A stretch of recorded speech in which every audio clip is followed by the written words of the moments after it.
true discipline never starts on the days you feel ready. It ignites in that precise moment when your entire being screams for rest, yet something buried deeper whispers, one more step.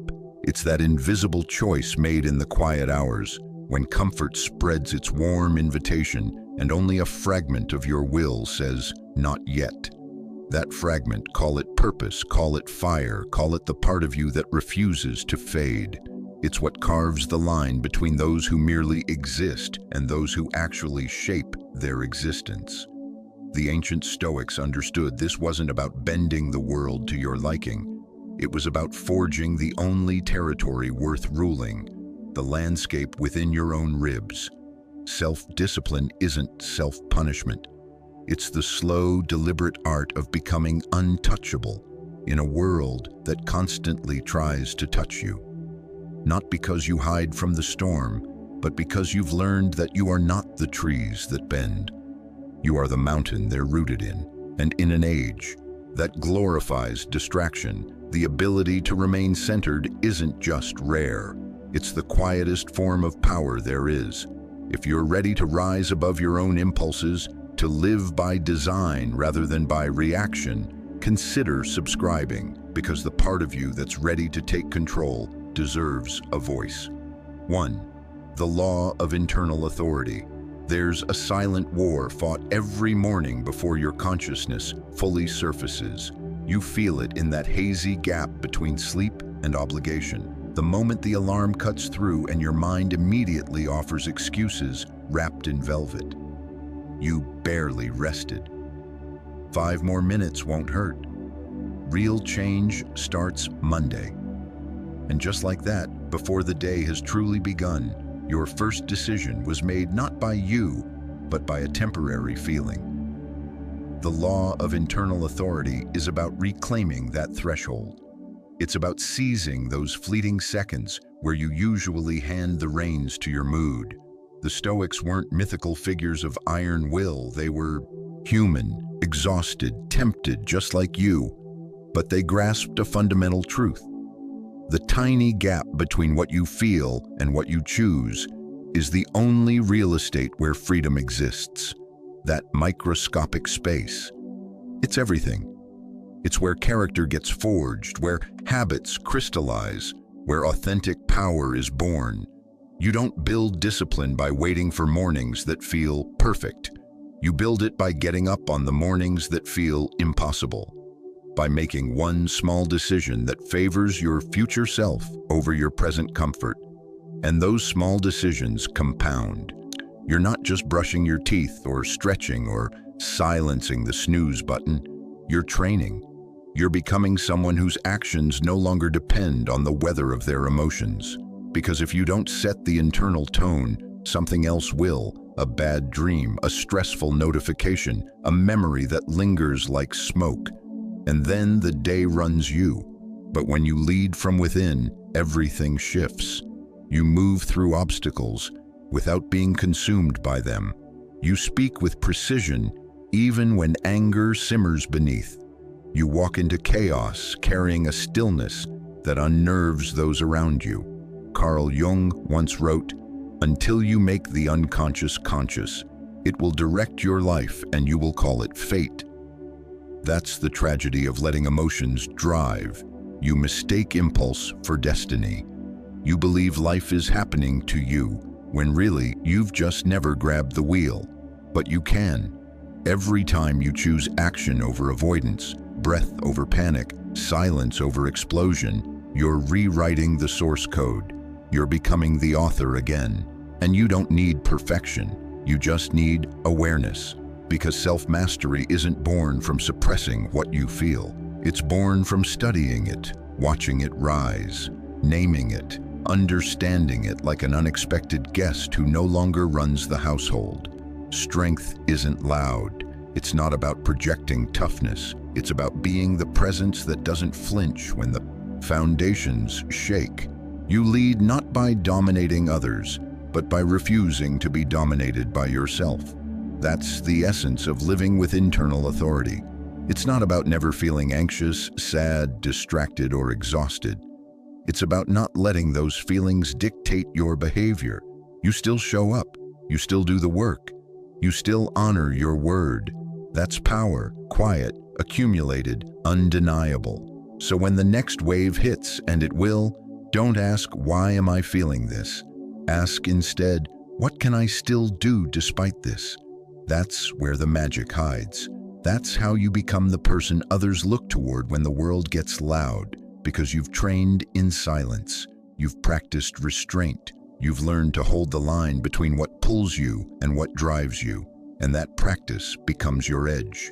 While others collapse into moods and lose hours, sometimes days, recovering, you recover in moments because you've done this before, because you've built something solid within, an unshakable calm.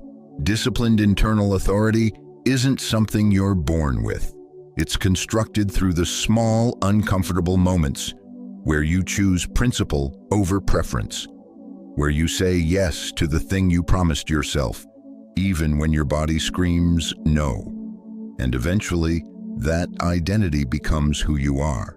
You stop needing motivation because your discipline moves without it. You stop chasing external structure because your mind has become its own compass. You stop breaking promises to yourself because the version of you who makes them is the same one who keeps them. There will be setbacks. You'll slip. You'll catch yourself reacting to things you thought you'd mastered. That's not failure, that's feedback. Internal authority isn't perfection, it's awareness. It's returning to the path faster with less drama and more grace. Over time, people will notice. They won't always say it, but they'll feel it, that you're not easily shaken, that you're steady, that you think before you act. In a noisy world, that presence feels like leadership, not because you forced it, but because you learned to lead yourself. Tomorrow morning, when your mind offers its list of reasons to delay, pause. Just for a moment, breathe and act. Let that be the first win of your day, the first vote for the person you're becoming. The world doesn't need more people chasing hype. It needs more people building quiet control. Start there. Start now. Because the longer you wait to master your moods, the longer you wait to own your life. 2. The law of deliberate stillness. We exist in an era that worships speed. React now. Respond immediately. Post before the thought completes itself. The louder you are, the more attention you seem to capture. But here's what most miss. Silence isn't surrender, it's strategy. The capacity to pause when provoked, to remain composed while everyone else scrambles, isn't passive, it's potent. When you react to everything, you become predictable, easy to manipulate, easy to unbalance. But when you learn to hold your response, to observe before rushing in, you become something rare, someone who cannot be baited, someone who chooses not just the reaction, but the timing. That kind of control unsettles people. They can't read you, and that mystery becomes your strength. There's a form of dominance that requires no force. It comes from self-possession, from knowing that your energy is finite and not everyone deserves a piece of it. Deliberate stillness isn't about shutting yourself off from the world. It's about choosing when, where, and how you engage. It's learning that not every battle requires your presence, and not every invitation to chaos deserves an RSVP. When someone pushes your buttons and you don't move, you send a message louder than any words. I am not controlled by this. I decide when to speak, when to act, when to care. And that stillness, it terrifies the insecure because they live on reaction. They need your attention to feel significant. When you withdraw it, you expose the truth. They have no real power over you. Epictetus observed, if someone succeeds in provoking you, realize that your mind is complicit in the provocation. That lands hard because it reminds us that no one forces us to react. We choose it, consciously or not. Every time we rush to explain ourselves, argue back, or lash out, we've allowed someone else to set our tempo. But when you step back, When you breathe instead of boil, you reclaim your authority. That's what Stoic stillness is about.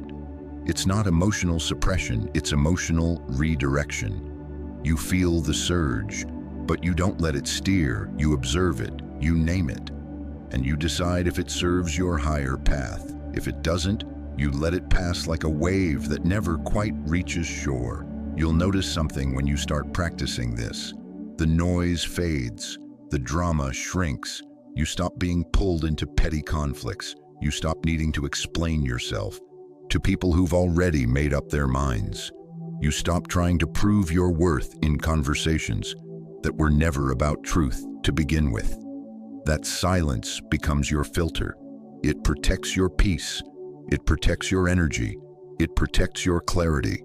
And in that space, you start to hear your own thoughts again. Clean, undisturbed, sharp. While others are busy performing, you're preparing. While they're reacting, you're learning. You're watching patterns, taking mental notes, letting the moment reveal more than words ever could. Because people always show themselves if you give them enough space. You don't have to force it. Some will call you cold. Some will accuse you of being distant. That's fine. Let them misunderstand you. Let them guess. The discomfort they feel isn't your problem. It's their reaction to your peace. Most people are uncomfortable around someone they can't read or rattle. But you're not here to make everyone comfortable. You're here to live aligned, to stay clear, to protect your emotional resources like they're gold, because they are. There is nothing weak about choosing calm over chaos, nothing passive about being selective with your energy. That's how you last. That's how you gain depth, not just speed. In a world sprinting toward burnout, stillness is the long game most people aren't strong enough to play. Socrates once said, "I know that I am intelligent because I know that I know nothing." That humility pairs perfectly with stillness. It reminds you that you don't need to win every argument, prove every point, or fix every misunderstanding. Sometimes the most intelligent thing you can do is simply stay silent. Let people believe what they need to. You know who you are, you know what you're building, you know your values. And when you know those things deeply, you stop needing to explain them constantly. That doesn't mean you never speak. It means that when you do, your words carry weight, because you weren't speaking just to be heard. You were speaking with intention. The world gives power to those who hold their center. Think about it. The people who make the biggest impact aren't the loudest. They're the ones who speak the least but say the most. The ones whose energy walks into the room before they do. The ones who don't need to chase attention because their presence commands it. That's what stillness builds. It builds gravity, composure. And yes, it makes you harder to access, but it also makes you harder to replace. While others are diluted by overexposure, you become valuable through scarcity. You speak less, but people listen more. You show up less, but people remember more. Not because you're trying to be mysterious, but because you're not wasting your breath where it doesn't matter. Stillness is intentional. It's trained. It's built through years of observing your own patterns and learning to interrupt them, through deciding over and over that peace matters more than being right. That clarity matters more than control. That direction matters more than distraction. Once you learn that, you can't go back. You start to recognize how much time you used to waste trying to fix, explain, or manage other people's emotions, and you let go, not out of apathy, but out of alignment. You focus on what you can control, and you let the rest fall away. Deliberate stillness gives you space to build. It's the quiet shield that keeps you focused when the world is chaotic. It's the skill that turns triggers into tools. Instead of exploding, you evaluate. Instead of defending, you decide. Instead of rushing, you return to stillness. That kind of behavior is rare, and that's exactly why it's so powerful. Most people are slaves to their reactions. You're not. You've trained. You've waited. You've learned to respond not from impulse, but from vision. And in that space, you don't just survive the noise. You rise above it. You become a reference point for others, not because you shouted over them, but because you didn't need to. Next time you feel the pull, the urge to jump in, to clap back, to spill your energy on things that don't build you, pause. Let the silence speak. Let your stillness say what words never could. And remember, stillness is not the absence of power. It's power at rest, power held, power chosen, and that kind of power, it lasts. 3. The law of anchored rhythm. Some individuals make discipline appear effortless. They rise early, accomplish tasks, maintain consistency even on days when everything feels misaligned. It's not that they're constructed differently, it's that they've automated the difficult parts. They've built rhythms that operate whether they feel like participating or not. That's the secret most overlooked. Discipline doesn't spring from bursts of inspiration. It grows from repetition, quiet, steady, ordinary repetition. Not the kind that impresses audiences, but the kind that transforms you when no one's watching. An anchored rhythm isn't about becoming a machine. It's about aligning your actions with your values so tightly that doing the right thing becomes your default setting. When your day has a pulse, everything flows more smoothly. You don't have to negotiate with yourself about getting out of bed or whether you'll train today. You just do it, because that's what you do. The Stoics taught that we should live according to nature, not just the external world, but our own deeper nature. And that nature becomes clearer the more you remove friction from your life. Friction like indecision, friction like waiting for motivation. When your actions are tied to who you are instead of how you feel, you free your mind to focus on what truly matters. Life becomes less about constant effort and more about quiet momentum. You don't need to overhaul your existence overnight. Anchored rhythm starts small. One morning habit, one evening wind down. One protected block of time each day where you guard your focus. Maybe it's 10 minutes of silence. Maybe it's a walk. Maybe it's simply writing down what you want to accomplish tomorrow. What matters is consistency, because every repeated action is a vote for your future. You're literally sculpting your identity through repetition, and once your habits match your purpose, discipline stops feeling like force and starts feeling like flow. There's a quiet confidence that comes with structure. It doesn't mean you're rigid, it means you're rooted. Even when life throws you off, you return to your rhythm. You don't spiral, you don't get lost, you just reset. That's the beauty of rhythm. It's a lifeline when everything feels chaotic. Your systems give you something solid to stand on. That's why Stoicism emphasizes preparation, not just for crisis, but for living well in every ordinary moment. Epictetus said, "First say to yourself what you would be, and then do what you have to do." That's the foundation of rhythm. Decide who you are, then prove it with what you do. Again and again and again. Anchored rhythm doesn't demand perfection. It just asks you to show up, to make small, intentional movements in the direction you want to go. You won't always feel inspired. Some days you'll be tired, distracted, unmotivated. That's expected. But the discipline don't wait for the right feeling. They move anyway. And it's that motion, slow, imperfect, consistent, that builds the mental strength most people chase through hacks and hype. While others seek intensity, you're focused on continuity. While they burn out chasing peaks, you're quietly stacking bricks. Carl Jung observed, "You are what you do, not what you say you'll do." That truth cuts deep because we all have ideas of who we want to be. But without rhythm, those ideas float. They fade. You may mean well, but unless your calendar reflects it, your identity never takes shape. That's why rhythm isn't just about time management. It's about character. You're training your nervous system to trust you, to believe that when you say something matters, you'll follow through. That trust becomes a foundation for everything else: confidence, resilience, peace. Think about the energy you waste when you lack structure. Every decision becomes heavier. Should I work now or later? Should I scroll for 5 minutes or start the project? Should I skip the gym just this once? Without rhythm, you're constantly negotiating with yourself, and that negotiation drains willpower.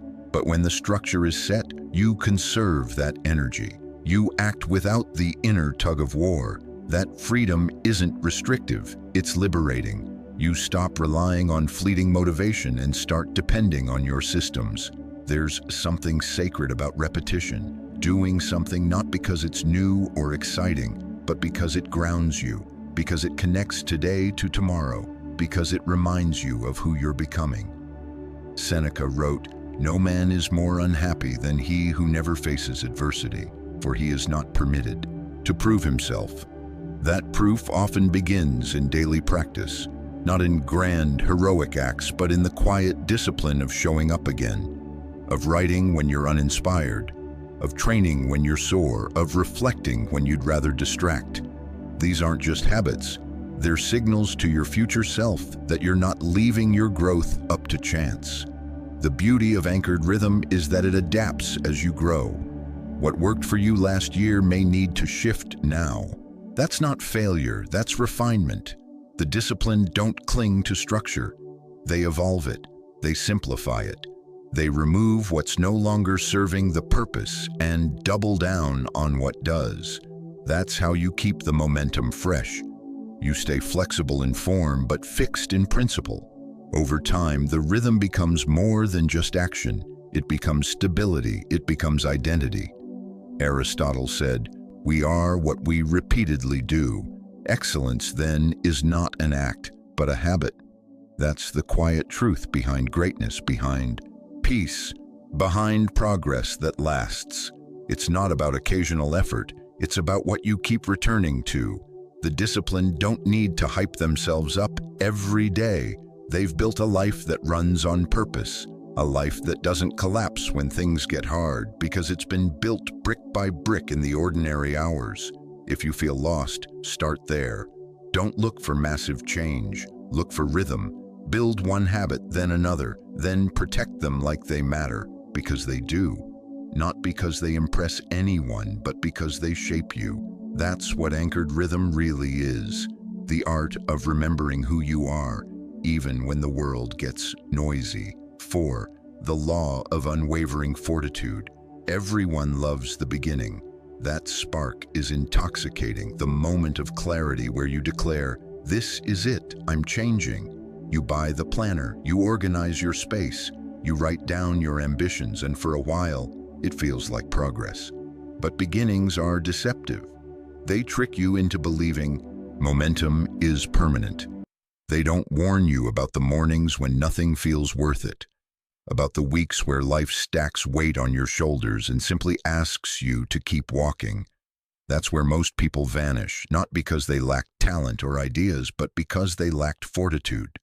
The ability to continue not just when it's hard, but when it's boring, thankless, invisible. That's the real separator. That's where the difference is made between those who talk and those who become. Fortitude isn't glamorous. It doesn't photograph well. It doesn't receive applause. In fact, it usually goes unnoticed at first. But it's the seed of every transformation that lasts. Because fortitude isn't about blind persistence. It's about clarity under weight. It's knowing what you're building and holding to it, even when the emotion fades, even when you feel forgotten, even when doubt starts its whispering campaign. Most people chase motivation like it's the answer, but motivation is unstable. It comes and goes like weather. Fortitude is different. It's rooted in decision, in character, in the quiet belief that your path matters even when it's invisible to everyone else. There will always be a voice in your head telling you it's okay to stop, that no one would blame you, that you've already done enough. But the disciplined part of you, the part you've been training in silence, knows better. It doesn't seek validation, it seeks victory. Not loud victory, but personal victory. The kind no one else may notice, but you feel in your bones. The The Stoics believed in preparation for difficulty, not avoidance of it. They didn't see pain as something to fear, they saw it as a forge, a place where values are proven and strength is shaped. Epictetus said, "Difficulties are things that show a person what they are." And that's the core of unwavering fortitude. It's not how you act when things are easy. It's who you remain when life applies pressure. There will be setbacks. There will be long seasons where progress is slow, unclear, even invisible. The disciplined person keeps going not because they enjoy the hardship, but because they respect the process. They understand that the reward isn't always immediate, that growth often happens beneath the surface, out of sight, like roots stretching into soil.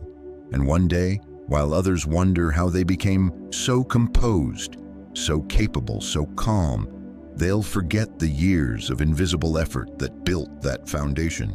Because that's what fortitude does, it compounds.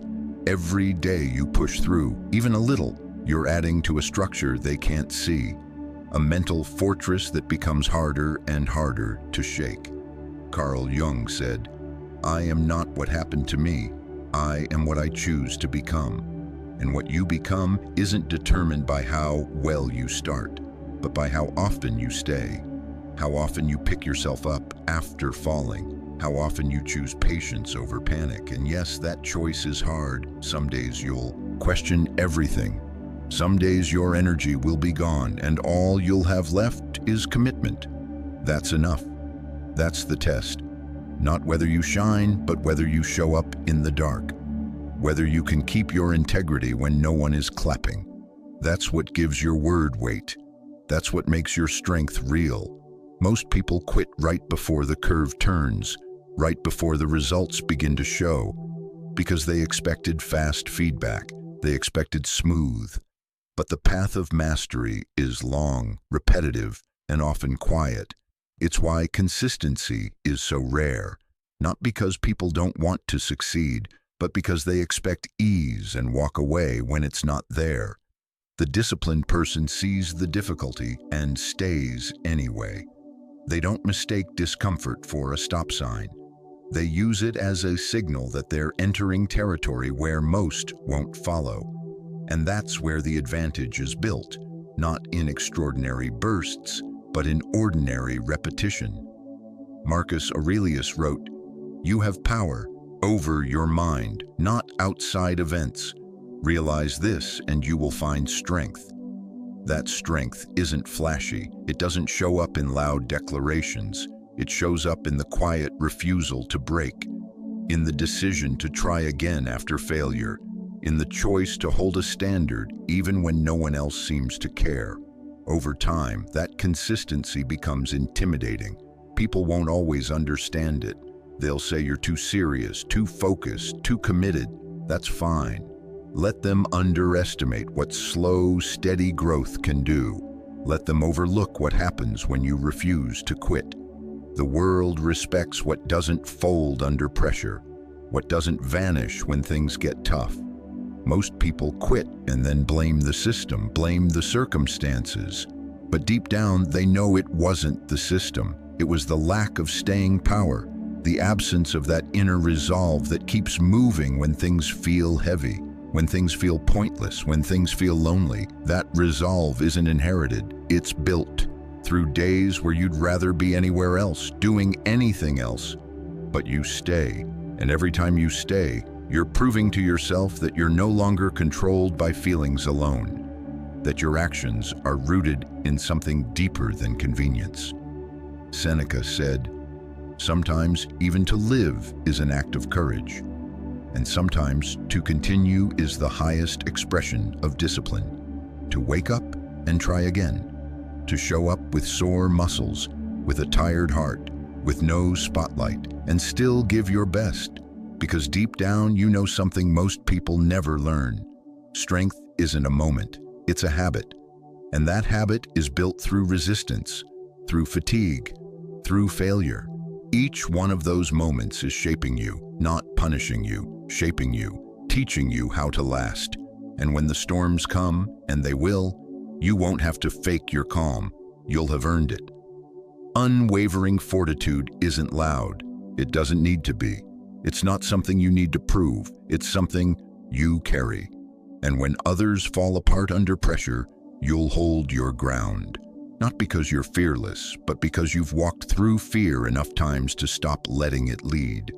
You've built a rhythm that survives chaos, a mindset that expects challenge, and a discipline that doesn't wait to feel ready. It just moves. That movement, slow, steady, intentional, is what separates the people who fade from the ones who are remembered. And not because they were the loudest, but because they were still standing when the noise died down. 5. The law of conscious pause. There exists a moment so brief that most people never notice it, yet it's where every significant outcome in your life gets determined. That microscopic space between an impulse and your response. It's invisible, but it holds your entire future. That's where the law of conscious pause begins. One quick swipe and suddenly you've lost 45 minutes. One sarcastic retort and a relationship develops a crack. Late night craving and a habit you've been building crumbles. The problem isn't that you feel things, it's that you let those feelings vote without a filter. Conscious pause isn't about killing emotion, it's about stretching that space between the spark and the flame, turning a reflex into a decision. And when you learn to do that, even just a little, you start to realize how much power you've been giving away. Impulse wants you to move fast. It wants you to click, eat, react, shout, escape. It whispers, just this once. It promises ease. But what it rarely offers is clarity. What feels urgent in the moment usually looks foolish in hindsight. So instead of obeying that sudden pull, pause. Just pause. Take a breath. Ask yourself, is this reaction really mine, or is it something I've repeated for so long it feels automatic? You don't need to judge it, you just need to see it. Because the moment you observe an impulse, you interrupt its grip. And in that gap, however small, you step back into the driver's seat. You stop being dragged. You start choosing. The Stoics didn't aim to erase emotion. They aimed to understand it, to sit with it like a guest, not a dictator. To feel anger rise, but not let it steer the wheel. To sense desire, but not let it lead them into places they'd regret. You learn to hold the emotion without being held by it. There's a dignity in restraint, a calm sort of strength that comes from knowing you could react, but didn't. That you saw the flame and chose not to throw fuel on it. That's not weakness, that's wisdom. Most people are just acting out patterns they've never taken time to examine. They think they're making choices, but they're really just responding to programming, old wounds, unchecked habits, environmental noise. When you slow down and shine light on those patterns, you create options. You begin to replace reaction with reflection. You can feel envy without letting it eat you. You can feel shame without letting it shut you down. You can feel attraction, distraction, frustration, and instead of letting them run wild, you hold them in your hands and ask, what would the best version of me do with this? You're not here to live like a robot. You're here to live with intention. And that means learning to channel energy, not escape it. Anger can become drive. Fear can become focus. Even temptation, when examined honestly, can reveal what you actually need, not just what you crave. But that transformation doesn't happen by default. It happens through repetition, through the little daily moments where you choose not to lash out, where you walk away from a dopamine trap, where you resist the urge to numb yourself and instead sit with what's real. That's where you build strength, not on the surface, but in the core. Think of your impulse like a wave. It rises, crashes, and fades. If you react during the rise, you're at its mercy. But if you wait, even 30 seconds, you'll often find the wave loses its pull. You get your mind back. You remember your values. You choose with clarity, not compulsion. That's why so much of conscious pause is about simple grounding rituals. When the urge hits, take a breath, step outside, write down what you're feeling instead of acting it out. These aren't tricks, they're tools. They give you distance, they give you power, and over time, they help you retrain your nervous system to respond with calm instead of chaos. Aristotle said, "What lies in our power to do lies in our power not to do." You don't owe your energy to every trigger. You don't need to finish every argument. You don't need to satisfy every craving. That's not repression, that's redirection. It's the difference between being driven and being dragged. And once you feel that difference, even just once, it's hard to go back. You start to enjoy the feeling of not giving in, of walking away from something that used to control you. That's real progress. Not a loud, flashy change, but a quiet reclaiming of your agency. The more you practice restraint, the more you trust yourself. That's something people don't talk about enough. Most people struggle with confidence because deep down, they know they've betrayed themselves too many times. They've made promises they didn't keep. They've acted out of impulse and then cleaned up the mess later. But when you start making different choices, when you start showing yourself that you can hold the line, you rebuild that trust. You stop needing external validation. You stop fearing discomfort. You become someone who doesn't flinch every time the world presses a button. Plato once said, "The first and best victory is to conquer self." That victory isn't loud. It doesn't come with a medal, but it changes everything. Because when you can say no to the things that weaken you, you open space for the things that grow you. You no longer need to run from your urges, because they no longer run you. You start living from principle, not pressure, from wisdom, not reaction, from clarity, not confusion. Conscious pause doesn't mean becoming someone you're not. It means becoming who you really are, beneath the noise, beneath the habits, beneath the distractions. It's your ability to respond like the person you want to be, not just the person you've been. That's freedom. Not doing whatever you feel, but doing what aligns with who you're building. That's the shift. That's the power, and it begins in the smallest space. The space between thought and action.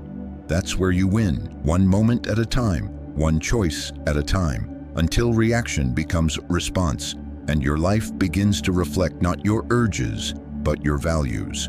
6. The law of vitality protection. You wake with a full battery, but by midday, you're drained. And it's not because you ran a marathon or constructed something meaningful. It's because you leaked your energy through meaningless conversations, through scrolling past things that made you angry but changed nothing, through explaining yourself to people who never really wanted to understand, through tiny, constant reactions to everything that doesn't matter. And yet you wonder where your drive went. It didn't vanish, it was scattered, wasted on things that only take, never give. That's the quiet danger of living without boundaries. It's not loud, it's not dramatic, it's just a slow leak. And over time, it robs you of everything that matters. Vitality protection isn't about hiding from life. It's about becoming selective with your engagement. It's about realizing that you're not supposed to be available for everything and everyone all the time. Just because something asks for your attention doesn't mean it deserves it. The Stoics understood this deeply. They knew that your energy is your most sacred currency. Marcus Aurelius wrote, "Ask yourself at every moment, is this necessary?" That's not just about tasks, it's about people, platforms, habits, thoughts. Because not everything that enters your world deserves to stay. Look around at your daily life. How much of it feeds you, and how much of it feeds on you? How many of your conversations leave you lighter, more focused, more clear? And how many leave you feeling heavy, like your brain's been scraped raw? Vitality protection starts with honest audits, with cutting ties, not out of cruelty, but out of self-respect. You weren't made to hold everyone's chaos. You weren't designed to react to every headline, every notification, every insult. You're here to build, to think, to grow. And those things require energy, clean, focused, unpolluted energy. The people you keep closest should sharpen you, not drain you. That doesn't mean they always agree with you. It means they challenge you with care. They push you forward, not pull you sideways. Seneca once said, "Associate with people who are likely to improve you." The reverse is also true. Distance yourself from those who bring confusion, drama, or distraction, not because you hate them, but because you love your peace, and you're finally realizing how rare and valuable it is. Think of your attention like water flowing through a pipe. Every crack, every split, every leak weakens the pressure. If you let that water go wherever it wants, it evaporates. But when you fix the leaks and point it with purpose, it becomes force. That's how focused people operate. It's not that they have more energy, it's that they waste less. They don't get pulled into every comment section. They don't debate people who argue in bad faith. They don't chase 5 things and call it ambition. They go deep. They conserve. They protect their fuel for the battles that matter. Carl Jung once said, "The privilege of a lifetime is to become who you truly are." But how can you do that when your energy is constantly hijacked by noise? Becoming yourself requires stillness, reflection, depth, none of which survive in a mind that's always plugged in and pulled apart. That's why you need to create pockets of protection, time that belongs to no one but you, a space where your thoughts aren't shaped by other people's chaos, where your mind can breathe. Because a tired mind doesn't build, it reacts, it copies, it survives, but it doesn't create.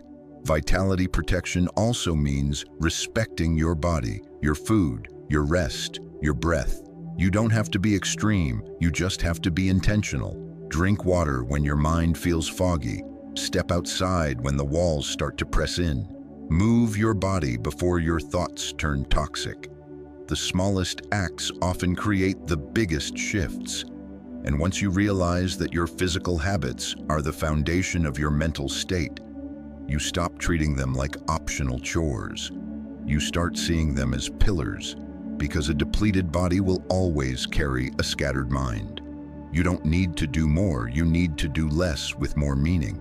Stop measuring your days by how much you fit in. Start measuring them by how much of what you did actually mattered. 1 clear hour beats 6 distracted ones. 1 meaningful conversation beats 5 draining ones. 1 decision backed by full presence beats 10 rushed guesses. You're not running out of time, you're running out of attention. That's what needs to change. Aristotle said, "The energy of the mind is the essence of life." If that's true, then every time you spend your energy without awareness, you're chipping away at your essence. And for what? For a dopamine hit? For the illusion of being caught up? For approval from people who wouldn't notice if you disappeared tomorrow? That's not living, that's leaking. And when you stop leaking, you start leading. Your thoughts get sharper, your decisions get cleaner, your inner voice gets louder because finally there's space for it to speak. You'll know you're protecting your vitality when you start saying no more often. When silence becomes your default, not your discomfort. When you stop jumping into things just because they feel urgent. And when people start wondering how you're so calm, so focused, so clear, they'll assume it's talent or luck, but it's not. It's discipline, the discipline of choosing peace over participation, of choosing depth over noise, of choosing intentional fuel over constant burnout. This doesn't mean you become indifferent or disconnected. It means you become centered, grounded in what matters, anchored to what builds you. And when the noise gets loud again, as it always will, you won't be swept up. You'll know what to do. You'll know what to ignore, what to release, what to conserve, because you'll remember your energy is not unlimited, but your ability to choose where it flows. That's a superpower. And the more you respect it, the more powerful you become, quietly, fully, without asking for permission. 7. The law of focused purpose. Discipline without purpose is just momentum in the dark. You might be moving fast, checking all the boxes, even outperforming others. But if you don't know why you're doing it, you'll eventually crash. Maybe not all at once, but slowly, silently, like a building with no foundation. That's what makes this law different. It's not about effort, it's about direction. And if your direction isn't clear, your discipline becomes a mask. You look productive, but you feel empty. You're moving fast, but you're not getting anywhere that matters. The Stoics understood that power without purpose leads to ruin. It's not enough to be consistent. You have to be intentional. What are you building? Who are you becoming? Not on the surface, but beneath it. Your purpose doesn't need to impress anyone. It doesn't have to be grand, but it has to be real. Something you can hold on to when motivation disappears. Something solid enough to carry you through the messiness of life. Because life will get messy, and when it does, the people who lack direction start chasing everything, anything, to feel in control. But those who've defined their purpose stay rooted. Their path doesn't vanish, it sharpens. That's the difference focused purpose makes. It filters the noise, it protects your time, it removes guilt from saying no. When you know your mountain, you stop wandering into valleys that don't matter. Every action starts to carry weight. You don't just wake up early, you wake up aligned. You don't just work hard, you work toward. That distinction changes everything. The moment you connect discipline to purpose, your life stops feeling like a to-do list and starts feeling like a mission, a quiet, personal mission that doesn't beg for approval but refuses to be ignored. And yet, most people skip this step. They copy goals from others, chase the images fed to them, and wonder why their progress feels hollow. But purpose isn't inherited. It's discovered, not in noise, but in stillness, in sitting with yourself, not the highlight reels. Carl Jung said, "Your vision will become clear only when you look into your own heart. Who looks outside dreams. Who looks inside awakens." That awakening doesn't come from chasing. It comes from remembering, from cutting through the pressure and asking yourself, what actually matters to me? That question requires courage, because it often reveals that you've been building the wrong things for the wrong reasons. But that realization isn't failure, it's freedom. Once you know what you truly want, what aligns with your values, your nature, your rhythm, then discipline becomes a tool, not a burden. You stop forcing things that don't fit. You stop clinging to goals that impress others but starve your soul. You start building something that lasts, because it comes from who you really are, not who you're pretending to be. Purpose doesn't remove struggle, it gives it meaning. When you're clear on your direction, you can endure more. Sacrifice doesn't feel like loss, it feels like construction. You're not just skipping the party or waking up early or walking away from distractions. You're laying bricks. Each choice becomes a thread in something much bigger, something that's forming quietly in the background while the rest of the world chases quick wins. That long-term focus, grounded in focused purpose, is what separates noise from legacy. Socrates said, "The unexamined life is not worth living." But it's not enough to reflect, you have to align. Reflection without alignment is just mental clutter. The disciplined person uses reflection like a compass. Every week, every month, every season, they zoom out. They ask, am I moving toward what I said matters? Do my habits reflect my values? Are my actions building a life I actually respect? That kind of questioning doesn't weaken your pace, it sharpens it. You don't change direction every time life gets hard, but you do adjust. You refine, you adapt, while staying loyal to the core of your mission. That's what most people get wrong about purpose. They think it has to be fixed, unmoving, permanent. But focused purpose grows with you. It matures, the details shift, but the center, the core values, the deeper calling stays. That's what you return to when life shakes you. That's the compass you hold when the path ahead gets foggy. Because even if you can't see the full mountain, you know the direction, and that's enough to keep walking. Aristotle said, "Knowing yourself is the beginning of all wisdom." When you know what you want, and more importantly, why, then your no becomes stronger. Your distractions become easier to walk away from. You no longer say yes out of fear of missing out. You say yes out of alignment. You say no out of clarity. And slowly, your life starts to reflect something rare: inner order. The outside may still be chaotic, but inside, you're structured, calm, directed.